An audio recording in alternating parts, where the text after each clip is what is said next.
Queridos amigos, bom dia! Estamos iniciando hoje mais um capítulo, convidando a todos a renovar as suas reflexões, pois cada dia que a gente lê o Evangelho, nós temos outro olhar, uma nova descoberta. E hoje nós vamos iniciar o capítulo 2. Meu reino não é deste mundo. A vida futura, né, que todos nós desejamos compreender para que sintamos a força do amor do Cristo em nossa vida. Pilatos, tendo entrado de novo no palácio e feito vir Jesus à sua presença, perguntou-lhes: És o reino dos judeus? Dos judeus? És o rei dos judeus? Respondeu-lhe Jesus: Meu reino não é deste mundo. Se o meu reino fosse deste mundo, a minha gente houvera combatido para impedir que eu caísse nas mãos dos judeus. Mas meu reino ainda não é aqui. Disse-lhe então: És, pois, reis? Jesus lhe respondeu: Tu dizes. Sou rei. Não nasci e não vim a este mundo senão para dar testemunho da verdade. Aquele que pertence à verdade, escuta a minha voz. João 18, capítulo 18, versículo 33, 36 e 37. A vida futura. Por essas palavras, Jesus claramente se refere à vida futura, que ele apresenta em todas as circunstâncias, como a meta que a humanidade irá ter e como devendo constituir objeto dos maiores preocupações do homem na Terra. Todas as suas máximas se reportam a esse grande princípio.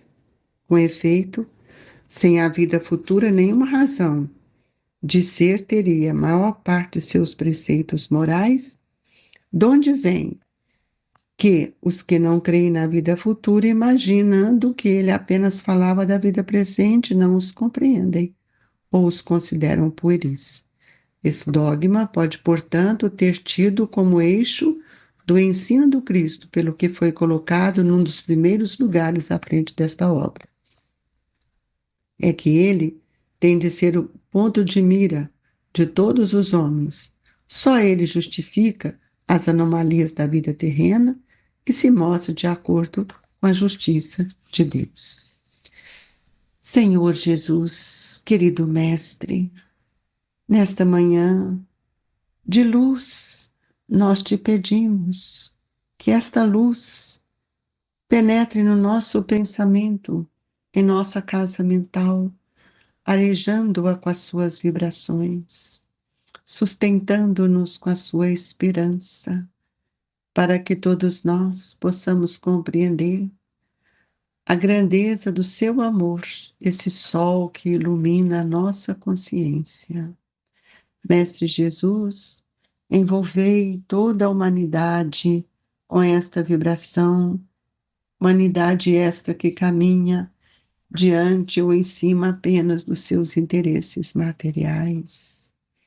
Dai-nos força e coragem para vencer a nós mesmos e que a paz, a esperança seja um movimento íntimo que cada um realizamos para estarmos em paz conosco mesmo. Que o Senhor nos fortaleça, hoje e sempre, que assim seja. Queridos amigos, merece uma reflexão nossa sobre a posição de Pilatos diante de Jesus.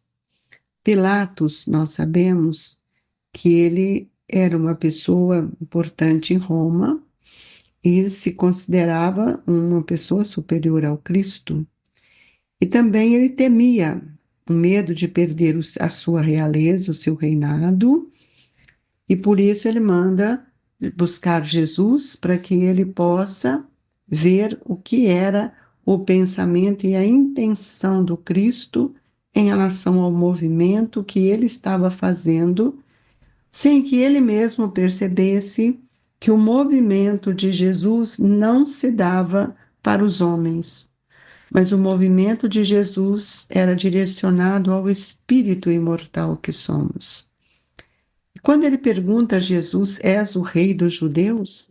a gente pode ver que ele já estava com medo, inseguro de perder a sua posição, porque os judeus, eles estavam ali muito afoitos e Pilatos estava na Roma. Então nós podemos perceber que tudo aquilo era uma situação bastante caótica para Pilatos, no sentido do movimento que os judeus estavam fazendo, e a Judéia, naquela época, Jerusalém, tinha uma ligação também com todo esse império de Roma, né? Então, nós vamos ver quando ele fala: meu reino não é deste mundo. Então, que reino, que mundo que é que ele estava falando? Hoje, nós percebemos quantos de nós ainda não compreendemos que o reino divino, o reino que Jesus veio trazer, o reino dos céus, o reino de Deus, é o estado de consciência do Espírito, é o estado de harmonia entre a maneira que penso e a maneira que sinto. E aí nós vamos ver quando ele responde: meu reino não é deste mundo. Se meu reino fosse deste mundo, a minha gente houvera combatido para impedir que eu caísse na mão dos judeus. Mas o meu reino ainda não é aqui. Por quê? Porque foram eles, os judeus, que fizeram com que aquela situação fosse bastante complexa para que eles entendessem que Jesus não estava trazendo discórdia, mas Jesus estava trazendo paz. Então, por isso que ele disse que se fosse, né, se ele tivesse, o reinado fosse nesse mundo, os judeus, quando ele fala: minha gente houvera combatido para impedir que eu caísse na mão dos judeus. Ora, nós sabemos então que todos aqueles que faziam parte daquela estrutura social estavam sendo divididos pela fé e pela verdade. Então, quando Pilatos pergunta: és, pois, reis? Jesus respondeu: tu dizes. Jesus não fala que era, ele fala: tu dizes, sou rei. Não nasci e não vim a este mundo senão para dar testemunho da verdade. E a verdade que ele reinava não era aquela verdade que o homem queria. Então, Jesus traz para nós claramente um significado diferente, muito mais expansivo, muito mais extenso, né? Quando ele contempla toda a aplicação das experiências que ele traz para ensinar a humanidade. E nós não podemos encarar o Mestre com a personalidade do Salvador, muito mais expansivo e muito mais objetivo. No entanto, nós não tínhamos o olhar com Pilatos para compreender tudo aquilo que Deus enviou para nós por meio do seu Filho unigênito, que era Jesus. Então, esse encontro com Pilatos e esse encontro com Jesus, para nós tem uma expressão muito grande, porque ele tem um significado de vida futura muito maior. E esta vida futura que ainda poucos compreendem é justamente essa vida futura que foi restringida na relatividade, na ociosidade inoperante que nós todos estamos vivenciando pela falta de olhar para Deus, para a grandeza de Deus, para o amor. Então, a pergunta de Pilatos tem significação mais extensiva, porque ele tinha medo de que talvez Jesus viesse a tomar o seu reino. Mas nós precisamos compreendê-la aplicando as nossas experiências. Será que nós estamos vivendo momentos de implantação do reino de Deus em nosso coração? E que reino é esse? Então, quando encaramos no Mestre a personalidade do Salvador, por que que nós o afirmamos como Mestre? Porque ele veio ensinar. Será que nós estaremos agindo como aqueles registros que de repetição que muitas pessoas repetem. E essas repetições são puramente palavras ouvidas e não refletidas. Então é necessário conhecer o motivo pelo qual atribuímos a grandeza do Cristo de forma reflexiva, de forma que ela caia dentro de nós. Não basta realizar encantadoras lições para os outros, mas nós temos que viver substancialmente a experiência íntima, na fidelidade ao programa divino que o Cristo veio nos trazer.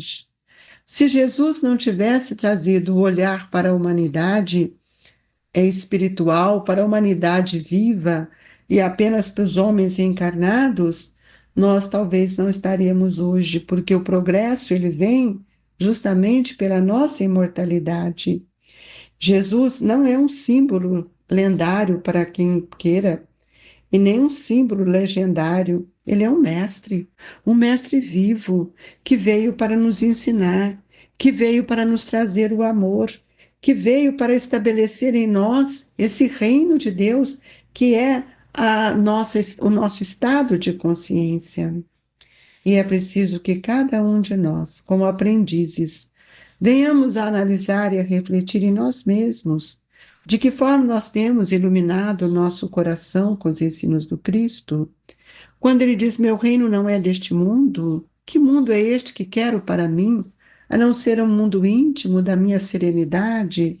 É preciso que a gente reconheça as atitudes que são louváveis no esforço que cada um realiza, para que a gente possa exemplificar as lições do Cristo, não como homem, mas como um discípulo, que temos a fidelidade, que procuramos cumprir com aquilo que ele veio nos ensinar, como amar o próximo, como observar a consequência dos nossos atos, que nós não venhamos a esquecer que muitas vezes tudo aquilo que nós fazemos não edifica o nosso pensamento no bem. E o serviço que nos é dado ainda é um serviço de amor, é um trabalho de reconstrução do nosso pensamento, é o trabalho que Jesus veio nos ensinar da caridade. Quando ele responde: O meu reino não é deste mundo, e se meu reino fosse deste mundo, os meus servidores teriam combatido para que eu não entregasse aos judeus, não fosse entregue aos judeus. Então ele mostra que não é na luta dos homens, ele está aqui para nos ensinar a construção de um futuro. Ele esperava, ou ele espera até hoje, que todos nós que caminhamos possamos edificar na terra um mundo melhor. Mas o mundo que ele está nos dizendo também não é esse mundo físico. E a estrada para a nossa evolução ainda ela é longa, porque ela nos pede entendimento das lições do Cristo, para que cada um de nós possamos ver a justiça de Deus e caminhar num estado de pacificação. Por isso, meus queridos irmãos, milhares de irmãos hoje vivem sem destino, preocupados com as questões do mundo, outros com as suas ideias materialistas, e tudo isso vai nos pedir a atenção. É preciso que a gente construa o nosso futuro com alegria em nossos corações, com pensamentos que são movimentos divinos que saem de dentro de nós. E esse movimento, ele é crescente, porque a vida pede atenção.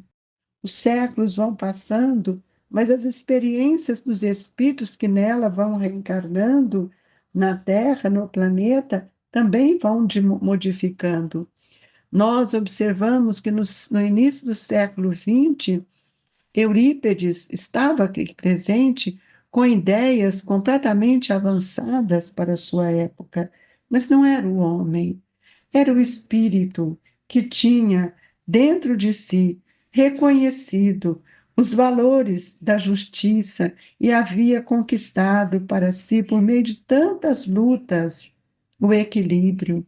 O que nos falta muitas vezes é que nós temos ignorado os exemplos de Jesus e vivemos falando em Jesus quando muitas vezes deixamos que a tristeza nos domine.